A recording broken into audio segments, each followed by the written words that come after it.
Hi guys, if you don't know who I am, my name is Liam, and here on this channel we watch RuPaul's Drag Race, and then we come over here and we just get together and we have a chat about it, because if you're like me, you may not have any friends to talk to about it. So that's why this channel exists. And if you think that's something you might be interested in, you might consider subscribing, yesies. First of all, I'm just gonna say I'm very sorry that we didn't have a video last week. Reason was, too tired for this bullshit.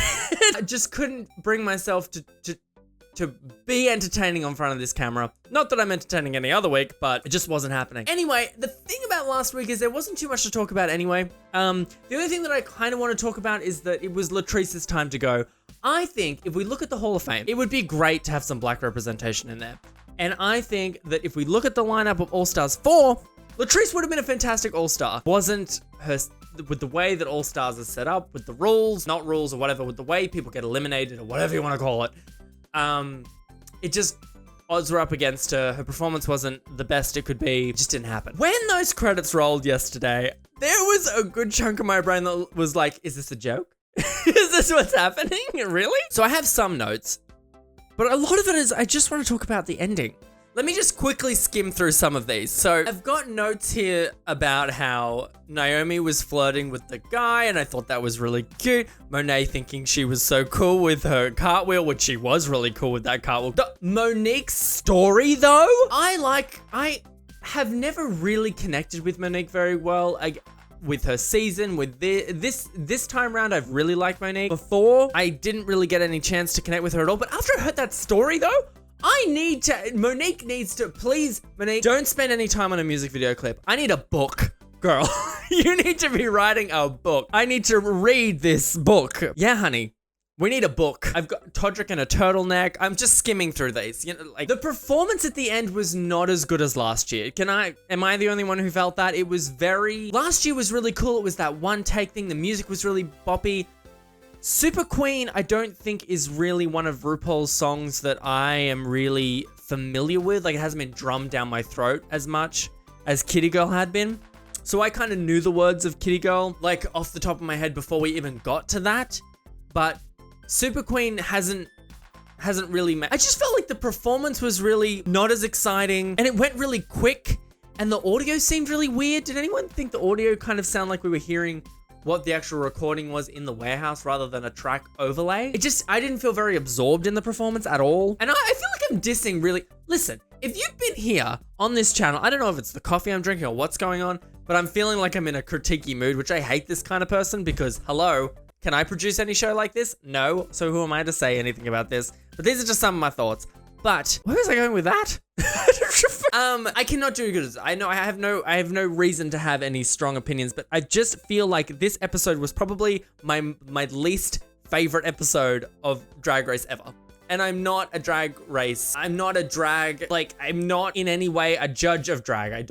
I'm just sitting here as a viewer and going, oh no, this is the first time that I've watched an episode of RuPaul's Drag Race and not been like, this is my favorite show in the world, because the performance they put on was, even though I could see that Monique and Monét and Naomi and Trinity, they were all doing their really best, but I think they were really let down by the producers with how they decided to do everything. It just wasn't next level. And this was a performance that the producers could actually control. Like, they could really heighten all this. They could have done something really exciting, but it kind of seemed like it was a little last minute. They were like, we have an area for them to perform in. We have all these backup dancers. We have a smoke machine. They have their own costumes. Let's just do that.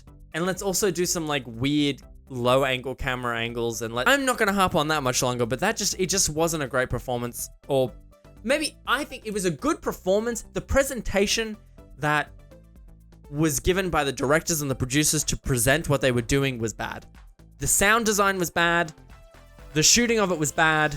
The lighting wasn't great. But I think the queens did really well. Let's just talk about the end. Top 2 that was chosen, fine.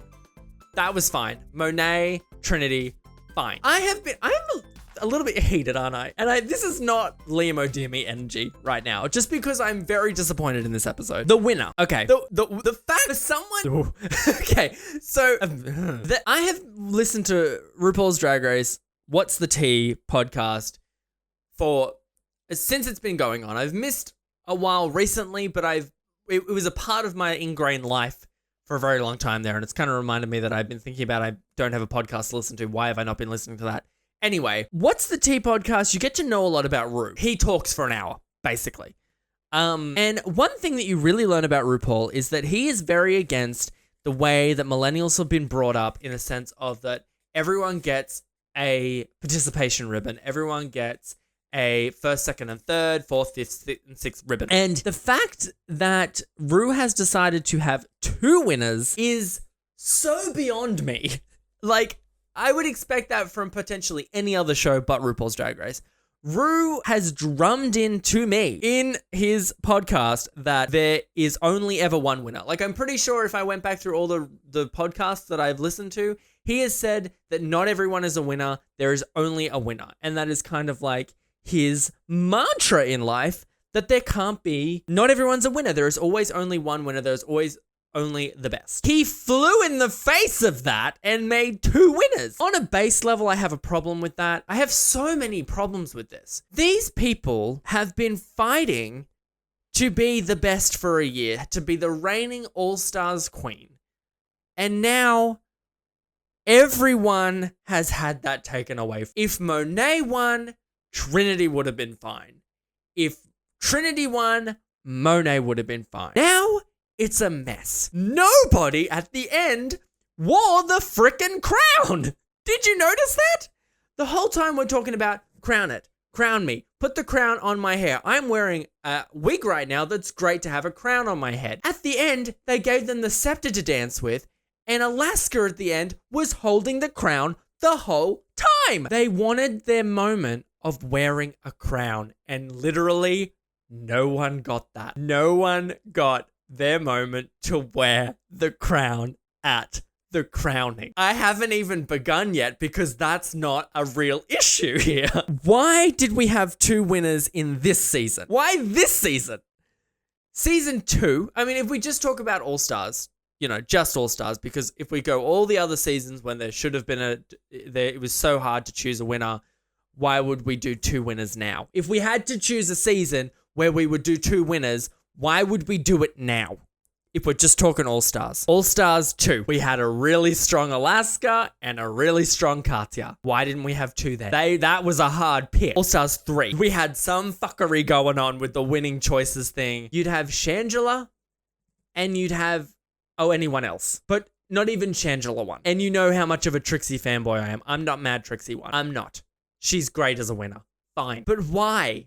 In a season where it was literally anyone's game, Monét could have won. I wouldn't have been mad at that. I wouldn't have been mad if any one of those top 4 won. But it makes no sense for 2 of them to win because all 4 of them were on the same level. All 4 of them. Like, the report card thing is kind of out the window here because, yes, if you go off the report card situation, Trinity should have got the crown. Towards the end there, Monét did a better song and a better dance performance. In my personal opinion, I thought Naomi did a fantastic job towards the end there, so maybe that pushes her up the ranks. Monét did great. They all did great. They're all on the same level. It wasn't a real standout 2 out of these 4. It was like they're all the same level. Crown one of them. If you're gonna crown 2 of them, you may as well crown all 4. Like do you get where my mentality's going? You know what I mean? They were all on the same level. You needed to elevate one of them that deserved that crown. In my personal opinion, I think this crown should have gone to Trinity. If I was choosing, a lot of people have their own opinions about who should have won.